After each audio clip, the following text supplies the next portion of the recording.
MIT technology review Pakistan के news studio में खुशामदीद। मैं हूं आपका मेज़बान GM Shah. News round up का आगाज़ करते हैं।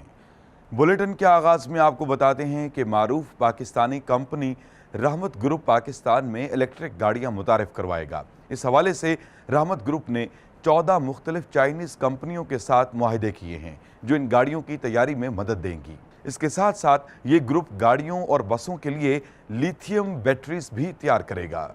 और अब आपको बताते हैं कि अमेरिकी माहिरीन ने एक ऐसा जदीद कारखाना तैयार किया है जिससे कार्बन डाइऑक्साइड को ईंधन में बदलने में खासी मदद मिलेगी। ये रिवायती प्लांट की निस्बत कम खर्च है और सिर्फ 94 से $232 में फी मेट्रिक टन कार्बन डाइऑक्साइड को तल्फ कर सकता है। माहिरीन का कहना है कि उन्होंने इस टेक्नोलॉजी को मुसलसल 9 साल की सख्त मेहनत करने के बाद तैयार किया है। और अब बुलेटिन के आखिर में आपको बताते हैं कि मारूफ इलेक्ट्रिक अशिया तैयार करने वाली कंपनी सैमसंग बहुत जल्द तय हो जाने वाला मोबाइल फ़ोन मुतारिफ करवाएगी। इसको सबसे महंगा मोबाइल फ़ोन कहा जा रहा है जिसकी कीमत $1800 के लगभग होगी।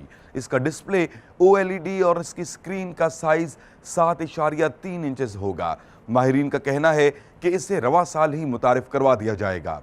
इसके साथ ही MIT टेक्नोलॉजी रिव्यू पाकिस्तान के न्यूज़ स्टूडियो से अपने मेज़बान GM शाह को इजाज़त दीजिए। अल्लाह निगहबान।